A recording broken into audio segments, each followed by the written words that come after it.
Доволно беше теа да дојде да замеша соколковите и сите да заборавиме на сите црни хроники што ни се случуваа годинава.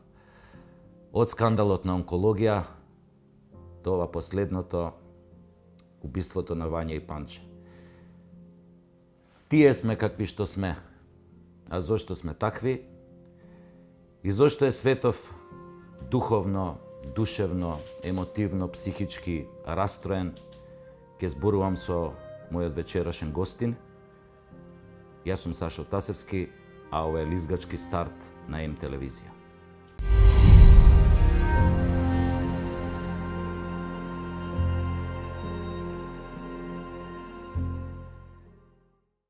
Вечера мој гостин е професор доктор Владимир Трајковски, доктор на науки по дефектологија, председател на Македонското научно здружение за аутизам, човек со големо искуство, професионалец, признат стручњак во неговата област, дефектолог, и многу ми е драго што вечерва е мој гостин и се надевам ќе имаме многу добар разговор во студиото. Добро вечер, господине Владимир Трајковски. Добро вечер до вас, господин Саша Тасевски, и до сите ценети ваши гледачи. Честитки за вашата емисија и за новата М телевизија и ви посакувам многу успех во понатамошните води телевизиски. Да. Само малку би ве коригирал, на доктор по медицина сум по основна вокација. Да, се надевам не е голем греф, тоа голема грешка. Никако. Професоре, што е проблем со денешниот свет? Кога би правиле некој психолошки профил на човештвото, на популацијата во светот, еве почнувајќи од некоја локална димензија кај нас, кои дефекти ги воочувате кои што го прават светот ваков каков што е, во една неверојатно голема духовна, душевна декаденција, многу слична на онаа декаденција што била пред почетокот на Втората светска војна. Дали може би оваа декаденција е некој патоказ во некој нов пекол во кој што ќе се втурне самото човештво? Да, прашањето е доста интересно. За жал се наоѓаме на вистина во еден многу декадентен период и не би сакал да заврши со војна. Иако војната имаме, нели, и во Украина и во Газа, каде што невини животи, особено мали деца, го завршуваат својот живот пред време. Овој свет можеме слободно да го кажеме дека тотално забегува во некоја психопатија, особено веројатно западните вредности кои што се проширија и тука на нашиот Балкан, колку што донесува добро, веројатно носат и некои лоши работи, во смисол на постои една криза на моралот, јас би рекол, кај многу поединци. Гледате зголемен број на убиства, зголемен број на суициди, насекаде околу нас. Ние сме на горна граница, например Македонија, помеѓу државите во светот, Финска, тука Унгарија. Зборувате за суициди, така? Да, за суициди. Одлично, да. Така што таа криза на моралот, имаме криза на идентитетот, ако сакате. На вистина се нешто што на ова човештво му сметаат, му пречат и мислам дека доколку не се преземат и да почнеме да се враќаме на некои традиционални вредности, можно е, особено ние сме тука вулнерабилни во Македонија, поради тоа што имаме лошо обкружување. Никој од нашите соседи не можеме да кажеме дека ни е вистински пријател.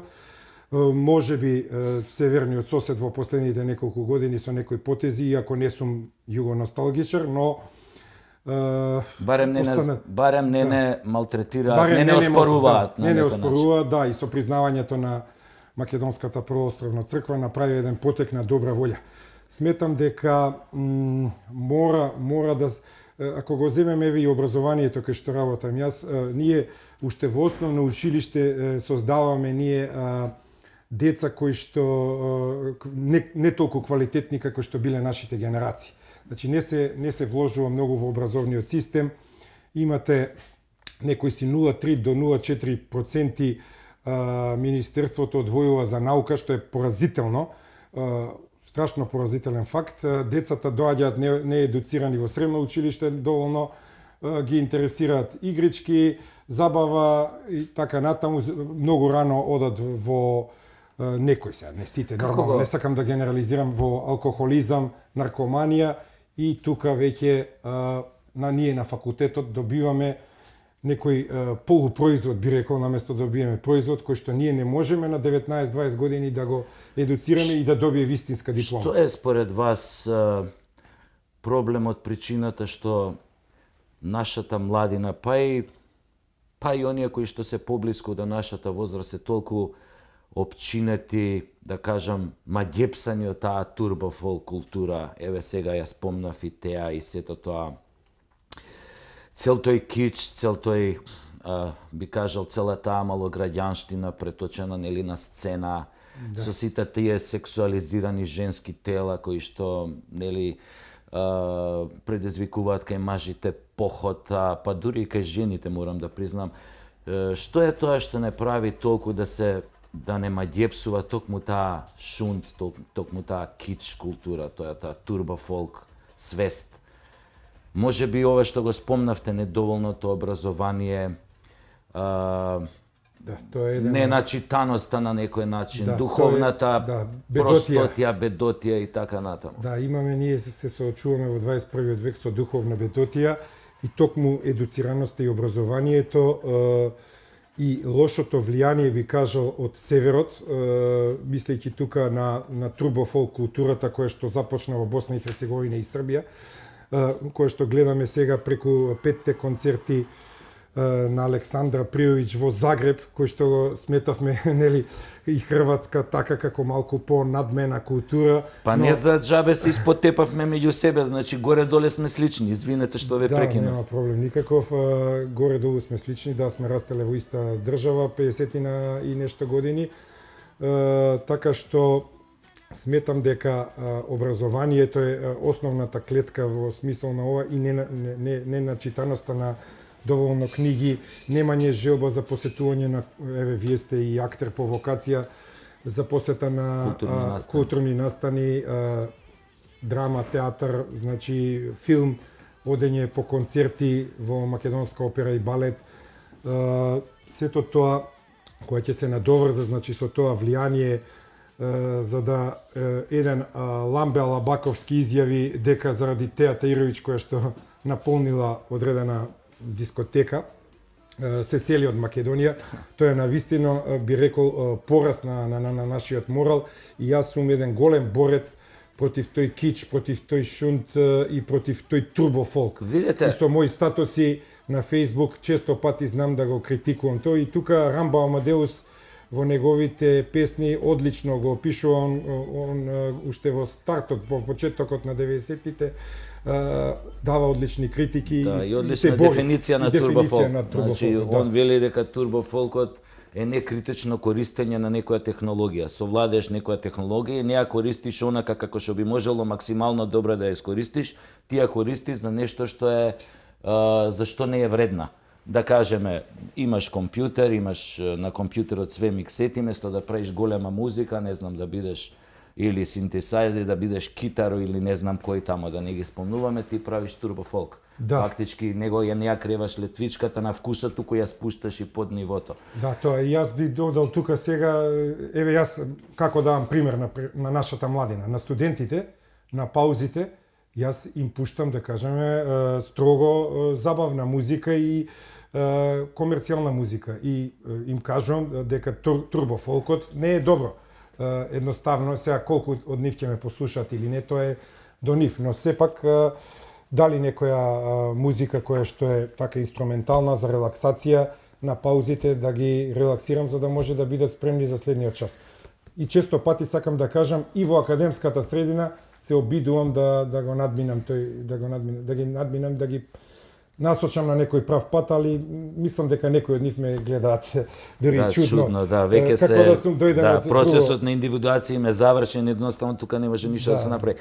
Професоре, едно прашање, затоа што сега и напишавте книга во врска со психопатијата. Ќе кажете за што се работи. Но прво прашањето би ви го поставил. Актуелниот случај со убиството на Вања и Панче.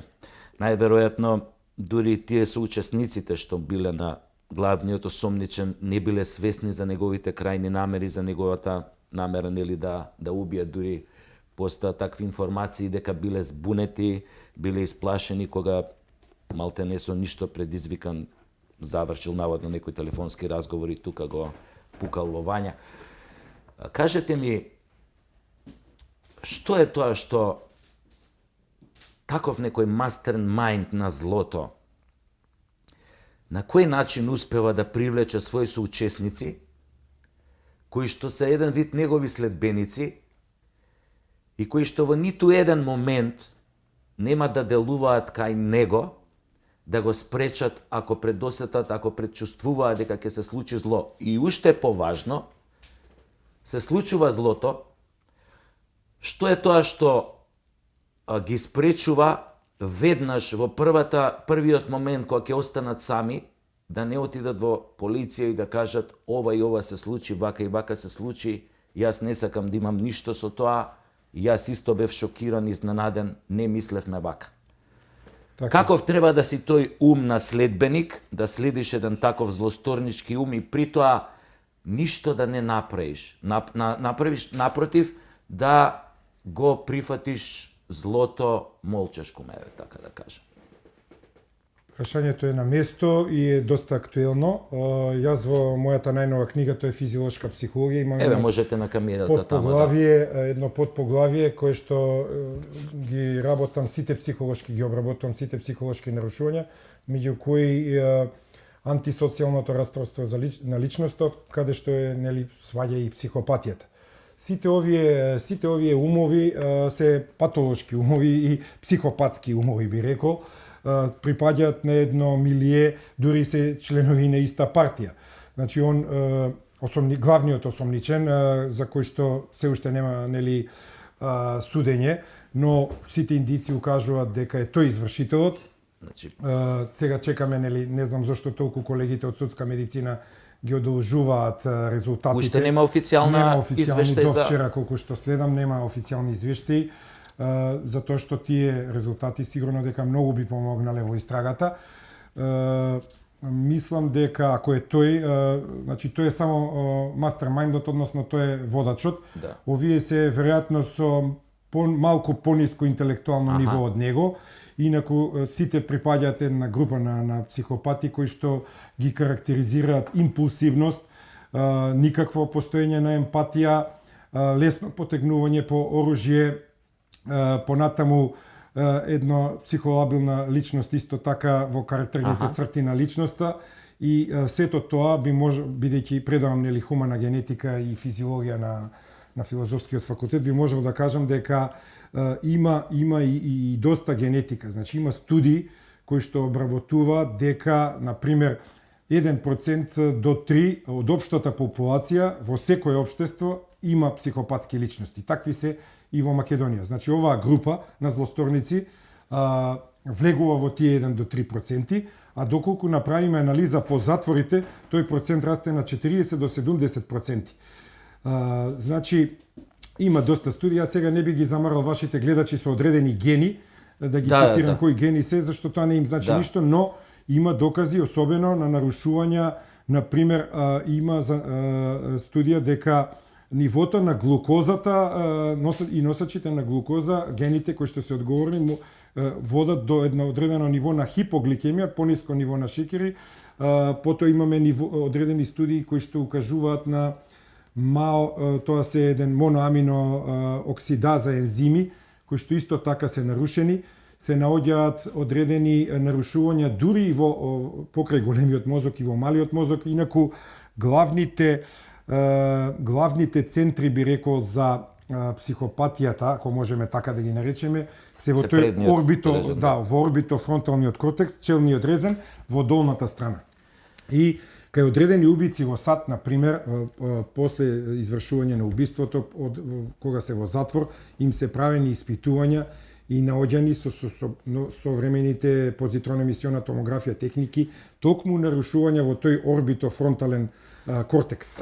Значи, може да се согласиме дека совршени услови за создавање на психопатија, прво генетска предиспозиција, но тука влегуваат веројатно некои бихевиорални состојби, воспитување, домашно околности, дисфункционални семејства, па дури и повреди на предниот режен на мозокот, на фронталниот повреди или одредени генетски предиспозиции кои што водат до создавање на помалку квалитетни протеини во предниот резен, а секако не ја исклучуваме и срединското влијание, како што рековте и вие. А дали е можно, професоре, пошто бидејќи рековте дека сите припаѓаат, овие кои што биле околу главниот осумничен, сите припаѓаат во таа категорија психопати, дали е можно некој од нив да бил следбеник и да молчал, да го измолчал, да кажам, злосторот, поради тоа што бил многу исплашен. Веројатно, затоа што го видел како делува претходно тој главниот осумничен, а да не е психопат, но да е премногу исплашен да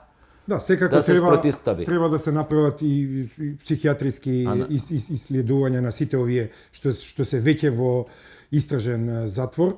Тоа мора задолжително да се направи, секако дека е можно да бил исплашен за својот живот кога видел дека осумничениот убива едно невино дете од 14 години, импулсивно реагира по некој телефонски разговор, а не знам што му било соопштено на тој телефонски разговор, тој сигурно некој од нив се уплашил за својот живот. Но тука мислам дека Министерството за внатрешни работи, иако не сум експерт по безбедност, дека одлично ја одигра улогата и може би, како што пишува по медиумите, јас сега не можам да тврдам дека наводно со присила ги изнудило да го направат признанието, но јас тоа... Добро, не знаеме за тоа. Да, тоа не го знаеме, но дури да е така, јас тоа го оправдувам, затоа што едноставно, тие го признале злоделото и го посочиле виновникот. Сега, која ќе биде, треба да се чекаме, која ќе биде и неговата приказна, ако воопшто турците го испорачаат на нашите власти. Ќе видиме тоа. Професоре, излезе дека после пандемијата корона што му се случи на светот како да се преврти на глава. Повеќе не е ист. Почнаа после тоа војната во Украина, после тоа се префрли војната во Палестина, во окупирана Палестина би рекол, и светот полека на некој начин како да оди кон некое големо премрежје, голем Армагедон. Но јас вака би ве прашал, што се случи со короната?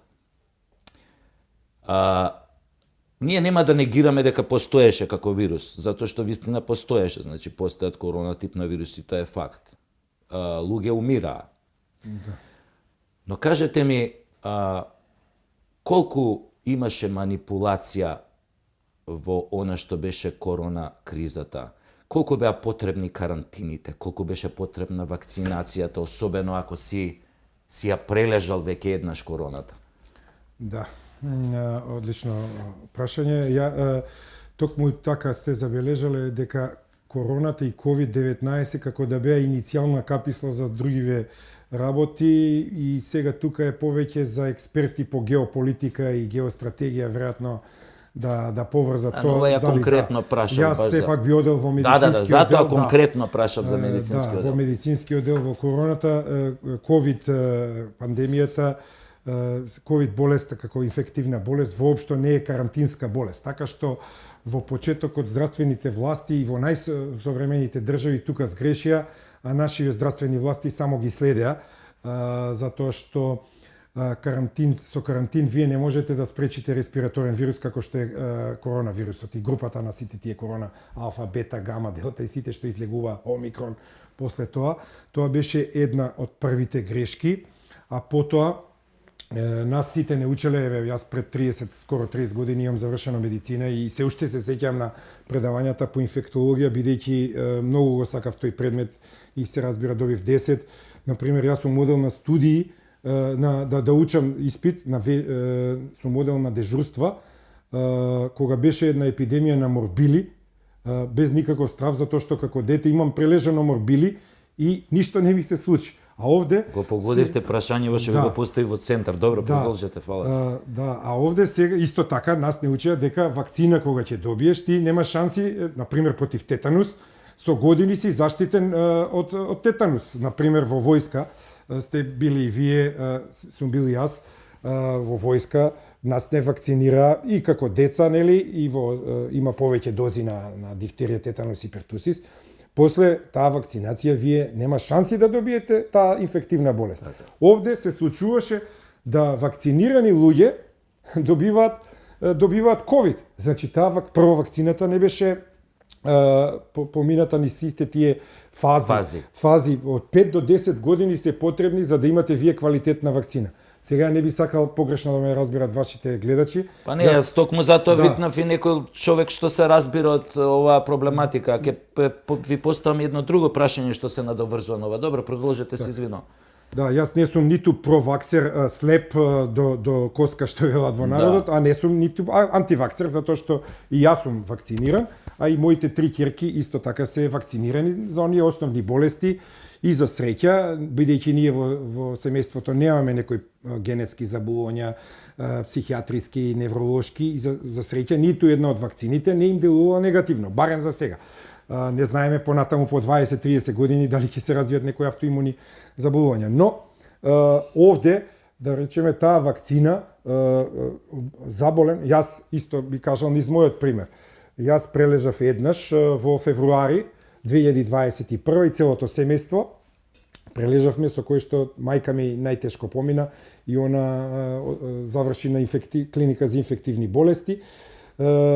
Тогаш не имаше вакцини.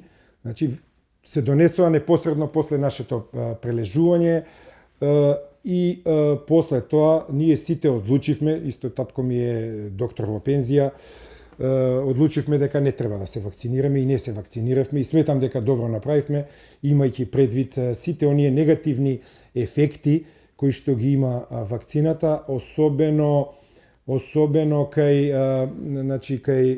лица кои што предходно биле здрави и немале некои други болести.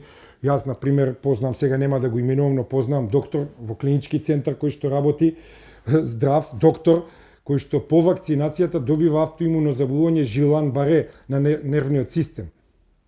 И тоа е многу тешко автоимуно. Само тој пример. Автоимуно има и многу ред други. Сега го спомнав како најинтересен, бидејќи и самиот е доктор. За мене исто така прележување на одредена болест, тоа е во основните постулати на инфектологијата, дека после прележување на една инфективна болест вие добивате трајни имунитет. Сега кај ковидот за жал тоа не е така. И кај коронавирусот и се... Но добро, но постојат клетки кои што ќе го препознаат било кој сој. Дали тој ставил брада или мустаќ или ставил перика, ако влезе во имунолошкиот систем во телото, тие клетки ќе го препознаат дека е тој истиот што бил претходно.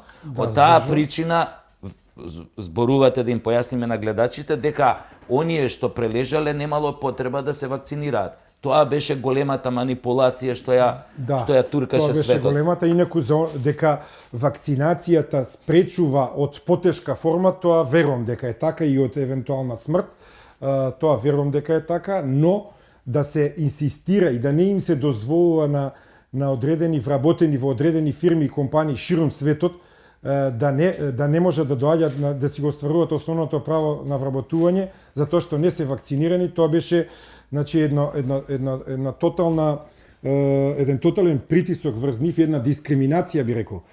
Не можете вие да поставувате такви, ако човекот не можете да седнете COVID, во ресторан, во кафана, на јавни места, ако не сте да ви бара сертификати и така натаму. Така, и јас, на пример, добро, јас и бев доста предпазлив во однос на болеста, ја и онака не сакав да одам по ресторани во тоа време, но ова беше дополнителен стрес, да кажеме, зошто да ме ограничуваат заради тие сертификати, бидејќи ги немам, да не можам да одам по ресторани, а како едноставно би проширил човек, ако вие сте вакциниран по 2 до 3 пати, како друг ќе ви ја прошири болест. Ако вакцината е навистина безбедна и ако навистина дава силен имунитет. Професоре, но не, таа не даде силен Професоре, имунитет. вие сте, знам по спортот,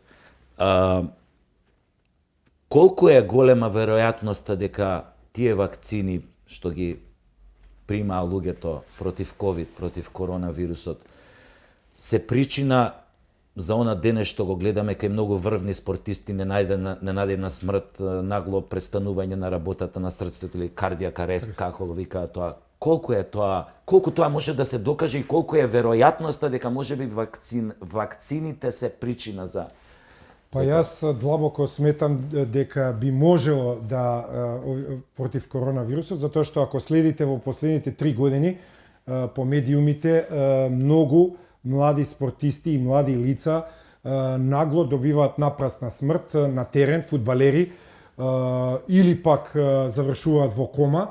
И јас порано мислам, јас следам и спорт, а следам и медиуми.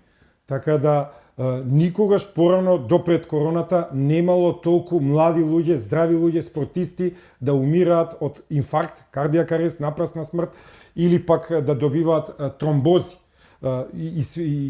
Центарот за контрола на болестите CDC од САД на нивната веб страница укажува за исто така една од најопасните несакани се, они се вадат дека тоа е многу ретка, но за тој што ќе ја добие таа компликација е 100%. Ако умре тој и неговото семејство 100% е загрозено. И тој што умира, на пример, од ова.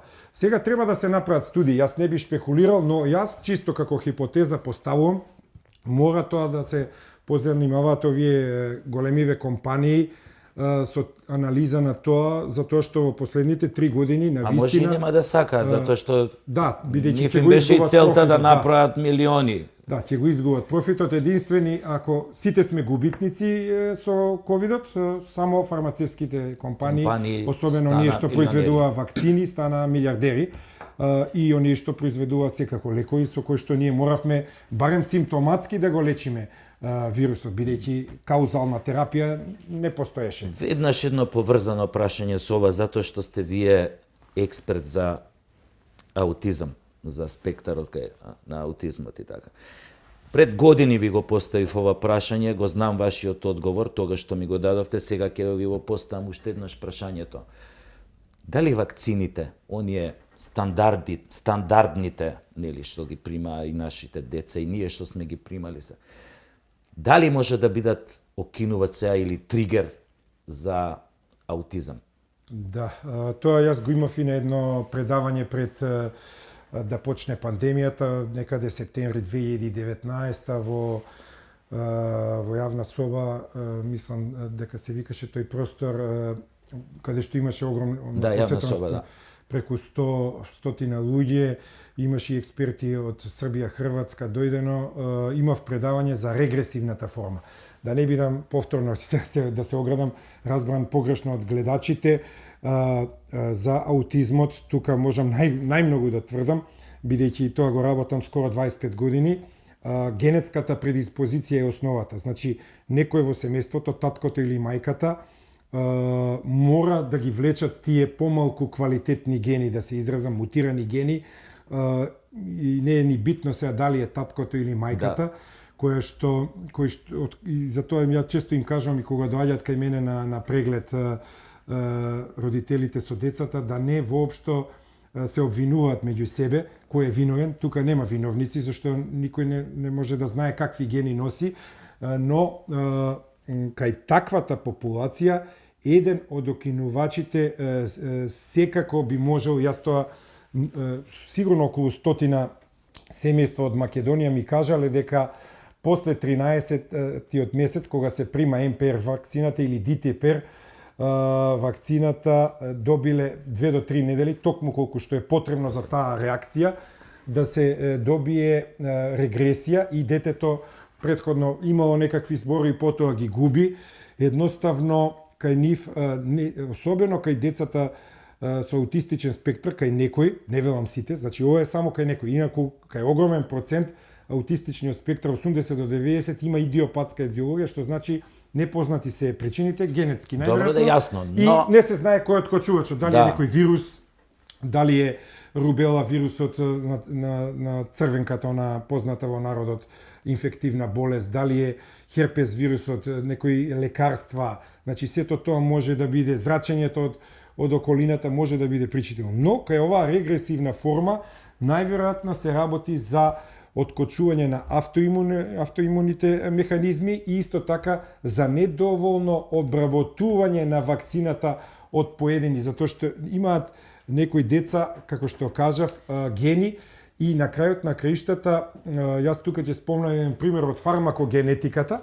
Тоа е наука која што се бави со како ние како поединци реагираме на одредени лекови. И тука во идните 5 до 10 години би требало персонализираната медицина, која што е сега во западниот свет во огромен раст, да реши многу дилеми. Например, имате еден лек кодеин, кој што се аналгетик за болки. За болки. Има, на некој ќе го земе тој лек и ќе му ја помине главоболката. Друго лице ќе го земе тој лек и нема никакви да почувствува, нема да му помине главоболката, а ретки случаи имало кои што развиле дури и несакан ефект смрт. Тоа се разбира, ретки случаи, но тие во нивните лица, во нивните гени имаат некои ензими кои што не можат да го обработат овој лек, да речеме, истото и со вакцините. Истото и со вакцини. Не сите подеднакво реагираме добро. За среќа, но поголемата популација реагира добро, развива одреден имунитет, но има некои кои што не можат, особено и јас овие семејства ги советувам, не можам да им не им наложам, никому не наложам, не сакам да сум судија, им советувам дека ако веќе детето има аутизам, да сепак тоа е на нивен ризик, да гледа да ги одложува тие вакцини, што е или воопшто да не ги прими. Особено ако во семејството има докажано генетски предиспозиции, особено кон невролошки и психијатриски нарушувања. Значи, тие не смеат да примаат понатаму вакцина. И особено ако тие самите поврзале дека и сега тука има интелектуалци родители, ми разбирате. Значи, родители кои што не може туку така да го препишат тоа дека еве, ние сме антиваксери и сега Не, воопшто не се работи за тоа, професоре, јас токму затоа и вас ве викнав да зборуваме на темава, значи тука не се работи некој да не става во категорија ваксери или антиваксери. Емисијава е лизгачки старт, значи треба да откриваме најбрутални факти, луѓе кои што се експерти во нивната област да кажат своји стравови, мислења, интуитивни дилеми и така натаму и така натаму. Факт е дека овие работи научно, тоа е судски, правно тешко се докажуваат дали вакцината од во САД имаат и некои докажано. Има и докажано, има и процеси. И добиени на суд токму кај аутизмот. Сега зборам за аутизмот, не зборам за короната. Имаат и сега проблемот во нашата држава и кај нашите здравствени власти што на ниту еден после коронавирусот не му е исплатено обештетување. Зошто да не му е исплатено? Државата е сиромашна, да, знам, но тогаш не може да ги прави тие рестриктивни мерки и да притиска Но дали беше кочница оној документ што беше подпишан пред да се прими вакцината против корона, дека на своја одговорност ја примате таа вакцина, така фактички со тоа државата се заштити правно, предпоставувам, за сите последици. Значи самите биле свесни веројатно дека има последици од таа вакцина. Да, може да се предпостави дека имале некакви сознанија или си ги переле рацете и ги убедува, да речеме, ние кога сме ги примале вакцините никогаш не сме подпишувале оние стандардни вакцини што се докажани. Против дифтерија, тетанус, пертусис, нашите родители никогаш не подпишувале такви документи. Кај короната тоа беше обратно. И мислам дека тука, да, здравствените власти, ако сакаат да притискаат, но тогаш треба и да ги поднесат ризиците и да исплатат милионски обештетувања ако некое лице добие автоимуна болест или добие тромбоза од вакцината. Особено на BioNTech и на Moderna, тие МРНА вакцини, има стотици и илјадници случаи кои што добиле тромбоза здрави и прави лица и во светот, а и познати тие секојаш се штитеа за протоколите на Светската здравствена организација и така натаму. Професор, едно вака не, како да кажам, малку необично прашање. Колку Светската здравствена организација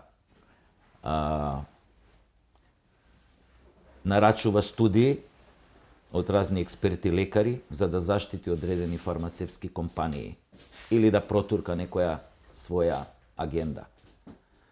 Па сега јас тука немам некои големи докази и многу не верувам во некои задкулисни игри дека намерно би сакала да прави депопулација. Не, И тоа би воопшто било- не спомнав депопулација. не, Конкретен бев. знаејќи, Дали не нарачува мислев на вас. студии да заштити одредени фармацевски компании во смисла на правна заштита, нивните профити милионски, нивните Можеме ова... тука само да спекулираме. Да спекулираме. Јас можеме да спекулираме дека е можно тоа, бидејќи познати се тие лоби финансиски компании на светски магнати од фармацевската индустрија и можеме да спекулираме, но јас такви докази немам. Јасно е дека оние што ги плаќаат тие студии, а најчесто ги плаќаат фармацевските компании, навиваат за својот производ и често пати знаат и да прикријат некои негативни резултати од одредена студија, да не ги знае јавноста. Но тука за тоа треба да се биде внимателен многу и да не се верува здраво за готово, например да се тргне одма, ајде сега 5-та доза на ковид вакцина. Мислам тоа е сега најновите сои, корона има уште. Корона има, ковид има. И во Нормално, како Македонија што имало и пред ковидот, имало. Да, има со полесна или потешка клиничка слика, али важно е дека масовно не се умира. Професоре, ние како и за многу други случаи имаме способност многу брзо да забораваме. Што се случи на онкологија со таа биолошка терапија што им била крадена на пациентите, наводно била заменувана со некоја шеќерна водичка или со некој физиолошки раствор, а истата наводно, пак ќе кажеме, е продавана на црниот пазар на Косово. Велиме наводно затоа што еве се уште нема никаков расплет од тој случај. Имаше некоја комисија формирана која што требаше не знам што да открие, да одлучи, да излезе со соопштение. Што всушност се случи? Зошто здравството наше го допре, дури го проби на дупло дно, така да кажеме, на кое што веќе беше?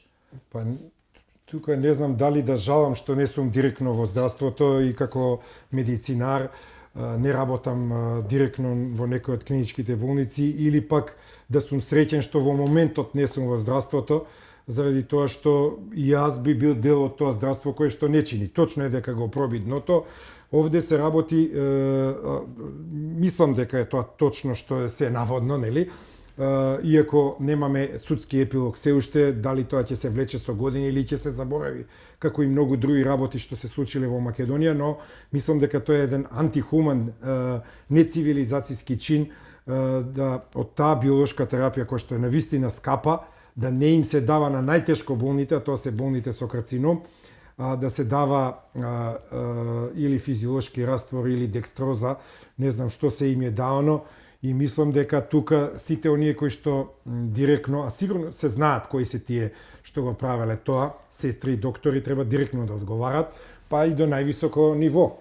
Дали е, например, можно една таква криминална дејност да ја прават некои, да кажам, пониски службеници во една клиника или лекари, на што се вработени, а за тоа да не знае, пример, директорот на болницата или набавувачот главен на тие, или да не одиме сега погоре во некои ешалони на власта. Дали мислам е можно дека тоа никој не е да не можно. знае? Барем до директорот не е можно. Ајде да го амнестираме министрот евентуално, дека тој не може да ги следи сите болници во Македонија и во секој момент да знае, но директорот не е можно или шефот на оделение да не го знае тоа што некоја сестра или некој доктор си дозволил да препродава на Косово лекови за да се стекне со противправна добивка, која што навистина оди на штета. Јас се згрозувам од тоа, не само што Хипократовата заклетва ја погазиле, туку мора да тука тоа се аморални луѓе и едноставно, но мора ние таа неказнивост да почнеме еднаш да ја казнуваме. Значи мора да почнат луѓе да лежат во затвор и за онкологија и за разни други престапи што се случуваат. Модуларната болница во Тетово не може еден кабел само да биде виновен. Тука мора да има степен на вина и да се одредува тој, а тука судовите и обвинителствата валја веројатно потврлија малку. Тоа е, така да кажам, синдром на непреземање одговорност за крупни случувања. Балкански синдром, не само македонски. Да, тоа е балкански синдром. Што мислите, ајде, затоа што еве го нарековме дека е синдром, на што се должи, еве ајде да кажеме, тој синдром на непреземање одговорност? Секојаш да се бега од одговорноста, секојаш некој кабел е виновен, или гумата пукнала на автобусот, или не знам што. Никогаш нема одговорни поединци кои што биле на клучни места каде што се случило одредена трагедија или немел настан. Тоа е најмногу се виновни политичарите за таа работа во Македонија, бидејќи тие буквално избегнувајќи одговорноста и огромната желба за власт и за стекнување на име и на профит секако, бидејќи кај нас се доаѓа на власт за да се ќари некоја пара, да се земе, а на запад е обратно. Например, богаташи обично доаѓаат за премиери или за министри. Така што и се работи за исто така за една недоволна, веројатно емоционална зрелост на одредени личности. Општеството исто не ни е емоционално зрело како западните општества. Со ниска емоционална интелигенција. Многу луѓе и не можат да едноставно не можат ние не сме виделе чин на министр да даде оставка за одредени, сме имале огромни пропусти, ако сакате уште од авионските несреќи од 90-тите години, ниеден министр за транспорт и врски имаше две огромни несреќи каде што над 100 луѓе ги загубија своите животи.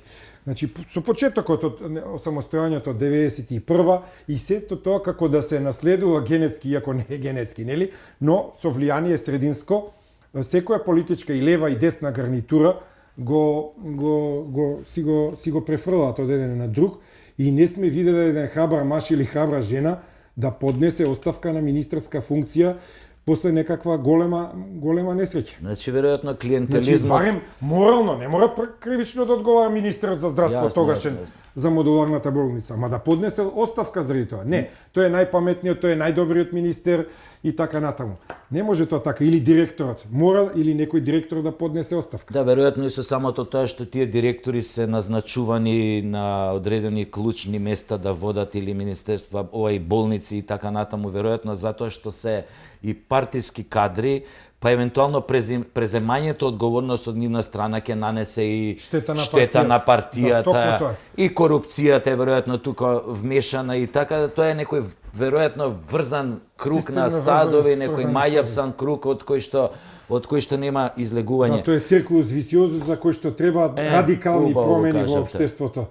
Тој порочен круг мора со радикални промени, со нови сили, кои што ја во моментов и не ги гледам, но мора некако да почнеме од некаде и мора некои лица да си одлежат дебели казни. Не може да лежат само овие 20 на лица за 27 април, кај што под 18-16 години, например, за упад во собранието, што исто така е кривично дело, но не може да биде тоа драконски 18 години, тероризам, а некои убици, докажани убици, да им давате по 5 години, например, затвор. Значи, токму тука и темелни промени и во политичкиот систем, а секако и во судството, и во обвинителството. Професоре, имам една информација дека не баш пријатно реагирате кога ќе добиете некој не знам, покана од страна, од некој институт, факултет, да бидете како визитинг професор да одржите предавања, кога на вашата покана стои Северна Македонија. Имам информации дека многу негативно сте реагирале. Каква е таа реакција негативна на тоа? Така, да, веројатно, можеби на Facebook сте забележале пред некоја година, или ако имаше и некој медиум и го пренесува.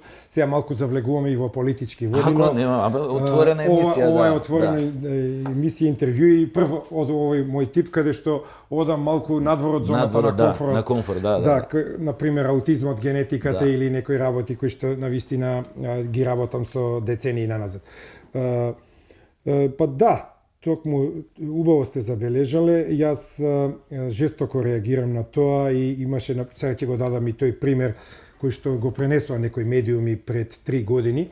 Се работеше за покана да бидам член на научен одбор и да имам пленарно предавање на една конференција на Високата школа за социјални работници и логопеди има таму во Белград. Приватна е таа школа. И ме поканува пријателка повозрастна од мене и колешка, која што, например, јас тука и сум ја угостувал на конференции во Охрид, доаѓала, исто така и во списание што водев главен и одговорен уредник на дефектолошка теорија и практика, токму излезе еден труд пред нејзиниот докторат, кој што и беше значен, бидејќи нашето списание беше индексирано во Скопус, тоа е многу позната база на податоци, која што понатаму со издадени трудови во такви списанија им се вреднува изборот. И ме поканува таа дотична колешка и јас нормално веднаш прифаќам. И по известно време забележувам на нивната веб страница стои Северна Македонија. Тоа најмалку можам да го очекувам. Професор доктор Владимир Трајковски, Северна Македонија. Да, јас дури ми е тешко и сега да го изговорам, бидејќи на вистина ми е пежоративно, навредливо и ми ја вреѓа интелигенцијата и плюс е насилно сменето тоа име. Значи, и јас одма реагирам по мејл до неа, а да биде несреќата поголема, таа извршува и втора функција на таа висока школа, нешто као заменик директор. Аха. И кажувам, и она го враќа на веб страната као Македонија. И после известно време, еден месец од нашиот тој разговор, повторно гледам јас Северна Македонија и ми доаѓа мрак пред очи, седнам на мојот лаптоп и праќам имейл до неа и велам јас се откажувам, викам срам да вие како организатори што го правите ова, бидејќи не е во ред. А тоа беше уште на почетоците од промената на името. Особено што они беа и приватна школа да, и нема никаква обврска, значи не е државен универзитет да го користат тоа име.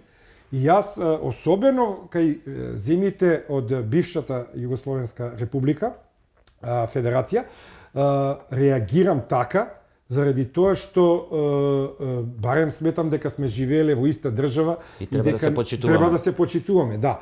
И треба да го почитуваат моето право на самоопределување, ако јас не сакам да стои тоа, и ако веќе ме каните да ви го дигам рейтингот на конференцијата, затоа што тоа е висока школа, приватна во последниве 10 години и ме канат нормално да им го дигнам, не затоа што сум убав нешто или за да им го дигнам рейтингот. Да.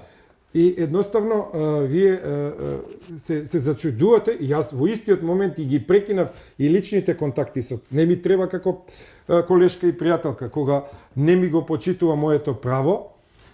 Не е ова министерска конференција па они таму да ми пишуваат пежоративен назив. И го објаснив дека сум чувствителен. Професоре, каква е таа, затоа што сега го видоа и гледачите вашиот став каков е за името. Каква е таа патолошка ментална состојба кога од позиција на власт се срамиш или можеби не се срамиш, туку избегнуваш да го кажеш дури името на државата онака како што си го сменил, затоа што знаеш дека тоа ќе ти донесе негативни политички поени кај народот, да. Па тогаш се користиш со заменски, нели, како да ги наречам, нашата земја, нашите институции, нашата влада, нашиот народ, избегнуваш да го кажеш дури името на државата што си го сменил со силеџиство. Да, тоа се лица кои што имаат ниска самодоверба, лица кои што се само зинати по власт по секоја цена, особено тоа ќе го гледаме, а и сме го гледали сега пред изборите кога ќе почнат кампањите, каде што ќе избегнуваат да го користат тој пежоративен назив, затоа што знаат дека ќе изгубат кај македонското население многу гласови. И тука се работи, значи, за непринципиални личности пред се и кои што власта и властодржништвото го ставаат испред се, испред својот морал, испред својот дигнитет, интегритет, личностен интегритет. Значи не ги интересира тоа, битно е они по секоја цена да останат на власт. Да не завлегуваме како е тоа сменето, на кој начин беше со носење на пратеници од истражен затвор и така натаму. Значи, сето тоа и токму поради тоа мислам дека ние како народ мораме да си го вратиме тогаш што името или нашите деца да се изборат за враќање на името, а јас како поединец ќе се борам колку можам во овие научни кругови и секаде кај што можам. Например, сега ние објавивме труд со импакт фактор во едно странско списание каде што таму немав ни влијание, јас бев последен автор. Но што можам да направам? Можам да направам, таму ме пишуваше као Северна и да речеме јас го шкртам името со црвена боја кога објавувам на социјалните медиуми дека имаме да ги запознам луѓето и стручната јавност што сме објавиле последно, таму го шкртам на пример ако некаде каде што не можам да влијам во одреден труд, така што мора секој поединец да почне од себе.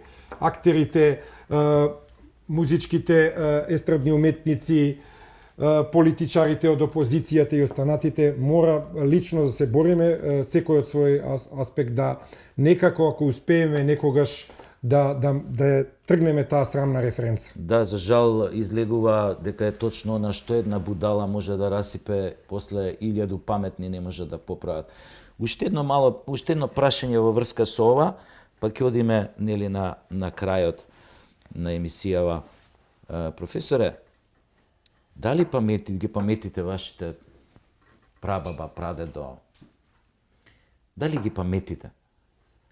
Или еве дедовци, баби? Дедовците и бабите ги паметам, прадедовците не биле живи, само од разговори знам за нив. Дали тие се чувствувале македонци пред 44-та година? Апсолутно. Јас сум доволно возрастен и за моја среќа и мојот татко е жив.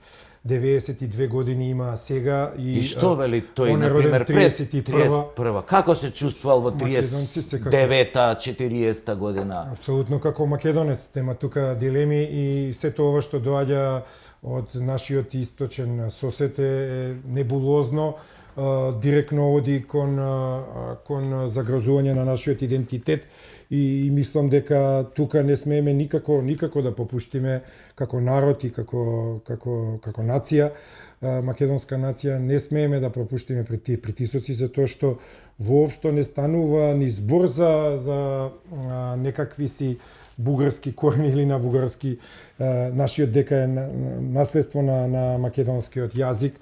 Значи сите мои предци се опично од западниот дел на Македонија и воопшто не се чувствувале. Никогаш не им паднало на памет да се почувствуваат бугари. Да, тоа е јасно дека во 41-ва бугарски се користел бугарскиот фашистички окупатор. А не администратор. Да. Никако не биле тие администратори што го гледаме и во филмови, например, Трето полувреме, тоа исто така, јас го ценам режисерот Дарко Митревски, го познам лично. Па не случајно беше забранет. Да, забранет тој филм во Бугарија. И она што сега сака тие да го направат со овие барања кои што се во тие еден фамозен француски, токму тоа. Дека ние треба дека ние треба нив во иднина да им поднесуваме рапорт за тоа какви книги пишуваме, какви учебници пишуваме, какви филмови снимаме во случај ако не им се допадне нешто што е во филмот што на нив како бугари не им се допаѓа, дека имаат право на цензура, да побараат сечење на тој дел, да ги укинат финансиите од разни фондации или европски вакви онакви, што е директно мешање, ќе се сложиме во внатрешните работи на една, ќе кажеме, ајде суверена држава, иако се помалку личиме на суверена држава. Тука ја би се надорвал само накусо пред да ми го поставите следното прашање.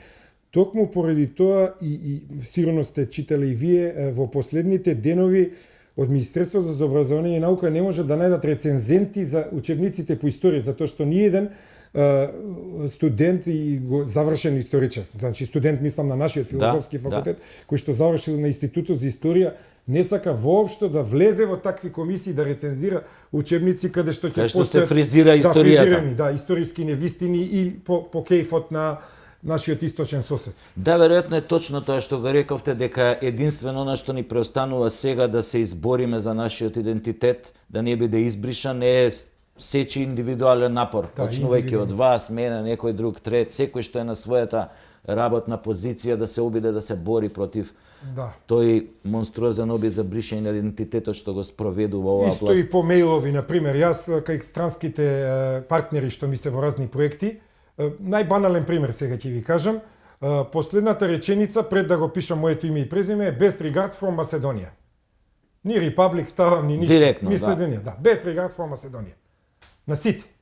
Тоа Ама може тие да не го се проверите. глупави. Тие не Да. се глупави. За разлика од И со некои тој други. му кажувам, сега, дали во Брисел, во Европската комисија, сега во некој проект, они ќе го пишат пежоративно, ја не можам да влијам врз тоа, затоа што нашата квислиншка власт го признала тоа име, да речеме, пежоративно. Но јас, колку што можам, од моја страна го фаворизирам и Па еве, излезе го дека и користам. попушто го сменја името. Еве, сега она последното што го добивме од Европската Унија е дека предност добија Украина и не знам тамо. тоа е веќе Ова, а ние дојдовме, тоест квислинзите наши се вратија со празни раце и тоа е уште еден доказ дека предавниците никој не ги сака, туку дека ги презира. Кога тогаш? Ке ги презре. Професоре, работите на еден интересен проект. Ке ни кажете зашто се работи сега вака на крајот на емисијата. Да, во моментот работам и на повеќе проекти, но претпоставам дека ме прашувате Да. за овој кој што е за Cupid, скратено, што значи разбирање на карциномот и превенција кај лицата со интелектуална попреченост, каде што сум заменик на председател на менеджмент одборот, заедно професор Џон Велс од Ирска е чер или председател. Веќе работите на тој проект, така? Да, веќе влеговме во втората година и административно и да кажам со многу активности. Зашто Тоа се е работи? проект, да, тоа е проект добиен од КОСТ програмата на Европската комисија, во која што ние преку 20 европски држави работиме на како да направиме програми како лицата со интелектуална попреченост помалку да умираат од карцином, бидејќи е докажано во литературата дека тие се почувствителни кон карциномите. И почесто умираат, па има малку врска и генетиката, и имунологијата, имунолошкиот систем, значи и исто така има влијание и тоа што тие сами не се свесни на време да си препознаат, например, машките карцином на простата, а жените карцином на дојка. Со самопалпација и така натаму, едноставно имаат понизок IQ и работиме на такви програми. Ова е еден од ретките европски проекти и за тоа ја прифатив да бидам и заменик председател. Така што јас работев и на изработка со IT, еден од Македонија, на веб страницата. За вашите гледачи би можел да ја спомнам, тоа е Cupid Cost проект.eu. Ако сакаат да ја посетат, навистина има интересни содржини. Тоа е 4 годишен проект со кој што имаме уште неполни 3 години. Ќе со производите веројатно во некоја друга емисија ќе излезам за 3 години со сето она што сме го направиле. Во моментот имаме направено неколку брошури баш и на нашите социјални медиуми на Македонското научно здружение за аутизам деноиде, македонската верзија која што ја преведовме и бараме мислење од лицата со оние кои што се со полесен степен на интелектуална или од нивните семејства, доколку сакаат нешто да стои, да ни дадат забелешки за да го подобриме квалитетот на брошурите. Исто така во медиуми зборуваме за значењето за овој проект, планираме и да стапиме во контакт со одредени европарламентарци од Европарламентот, каде што би можеле да влијаеме на политиките, на здравствените политики во сите европски држави, а пред се и во Македонија, бидејќи е забележено дека во земјите во југоисточна Европа скоро ништо не се работи на ова поле, како да се превенира и како да се продолжи животот на лица со интелектуална попреченост, да не добијат карцином или ако веќе го добијат, брзо да се открие. Пред неколку години имавте идеја, сакавте да отворите, ке ме поправите ако грешам, институт за истражување на аутизмот. И тогаш не најдовте на слух за да добиете средства да се отвори, поправете ме ако грешам. Па добро, тоа како клас, тоа е многу, да, тоа се малце како институт во нашава држава, тоа и не е возможно, ама Или ајде тоа е наречете малце го како тоа некој истражувачка, истражувачка лабораторија, кажете го, но да знам кажам. дека имаше. Иначе од типот на Сан Диего институт во Америка кој што се работувам, тоа ние сме далеко светлосни. Знам дека тогаш бевте, ајде да така да кажам, на некој начин Како се истражувачка почувствувавте лабораторија. изневерено како научник, За жал, емотивно повреден што немавте слух да го отворите, нели таа истражувачка лабораторија. Од властите немам и едноставно мојата позиција сега не е на медицинскиот факултет, повеќе на филозофскиот, каде што повеќе се води грижа за општествените и хуманистичките науки, да кажам. Едноставно нема ни средства, нема слух и сега одам повеќе на овие проекти кои што се европски проекти, како поединици, како здружение, каде што може да придонесеме. Сега тоа не се некои, се уште не се, барем немам влезано во Хоризон проект, Хоризон Europe, кој што има милиони, например, евра во нив и каде што може на вистина да направите посериозни истражувања.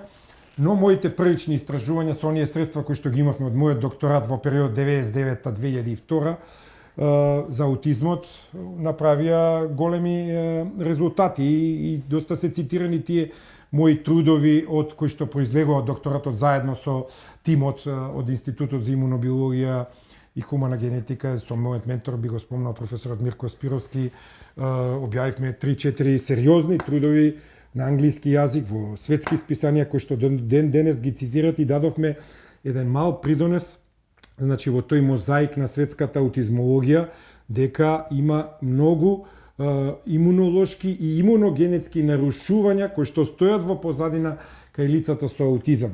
И со подобрување на тој дел можеме евентуално, тоа е како дел од третманот. Каков е степенот на успешност, каков е степенот, дали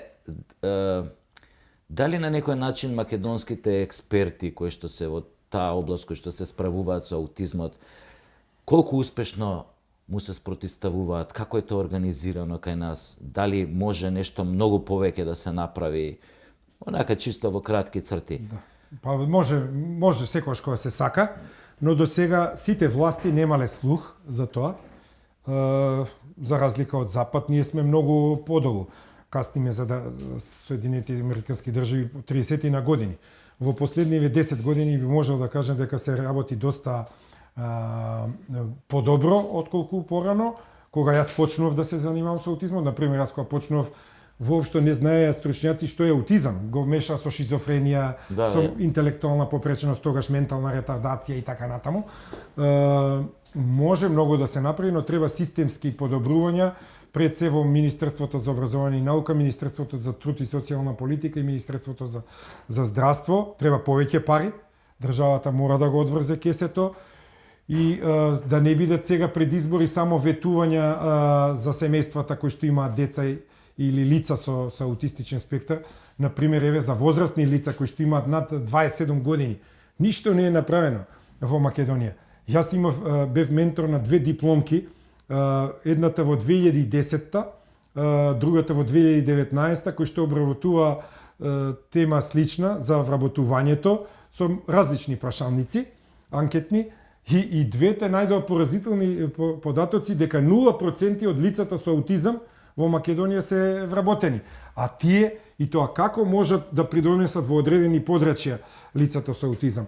Особено во некои активности во индустрија кај што има многу повторување, тие ја надминуваат рентабилноста и квалитетот, многу повеќе може да сработат од едно невротипично лице. Одредена работа која што се повторува повеќе пати во текот на денот и можат да бидат и подоходовни дури од невротипично лице за приватникот, ако е приватна компанија, и можат да му донесат поголем профит. А кај нас имаме 0%, значи во една декада од 2010-та нашите работодавачи, државни и приватни исто така, воопшто не вработиле. Ние имаме и полесни лица. со аутистичен Јасно, спектар. да. Не се сите тешки Случаи, да, случаи. Оние потешките се разбира дека имаат доживотна потреба од подршка, па зошто да немаме отворено заедници на домови каде што, како што сум бил во Луксембург 2001 година, во едно семејство во еден стан живеат 3 возрастни лица, во еден стан, трособен стан, и за нив води грижа сестра медицинска, доаѓа доктор повремено, има други негователи и си живеат во Луксембург Заедница, Сити, да. во центарот. Да. Во центарот, не во Демиркапија. Аха.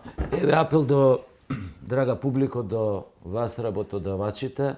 Одличен предлог даде професорот. Со тоа ќе направите и хумано и добро дело и едноставно ќе им помогнете на тие луѓе да се почувствуваат дека се дел од оваа заедница и дека се и тоа како способни да придонесат за оваа заедница. Едноставно на крајот на краиштата и самите ќе можат и нешто да заработат, да се почувствуваат вистина како луѓе. Професоре, многу ви благодарам на искрениот разговор. Мислам дека успеавме да одговориме на некои прашања, дадовте на вистина интересни одговори, вклучувајќи го и ова последново прашање што ви го поставив. Ви посакувам се најубаво и со проектите кои што ги работите, и се надевам и дека оваа ваша книга ќе најде на голем одглас во научната заедница. Да. Па и јас се надевам. Ви благодарам јас вам за поканата. Чест ми е да бидам ваш втор гостин, бидејќи го оценам вашето дело како актер, како еден од подобрите од онаа средна генерација во Македонија, и сега да не биде она ти на мене Сердар, ја на тебе Војвода. Но навистина би бил среќен ако оваа емисија биде доста гледана и ако расте вашата емисија и да постигнете ете кариера и како водител, да. Благодарам по овој начинот, кога викаш интересни гости, тоа е формула за успех, се надевам. Драга публико, ви благодарам на вниманието и се гледаме во наредниот лизгачки старт.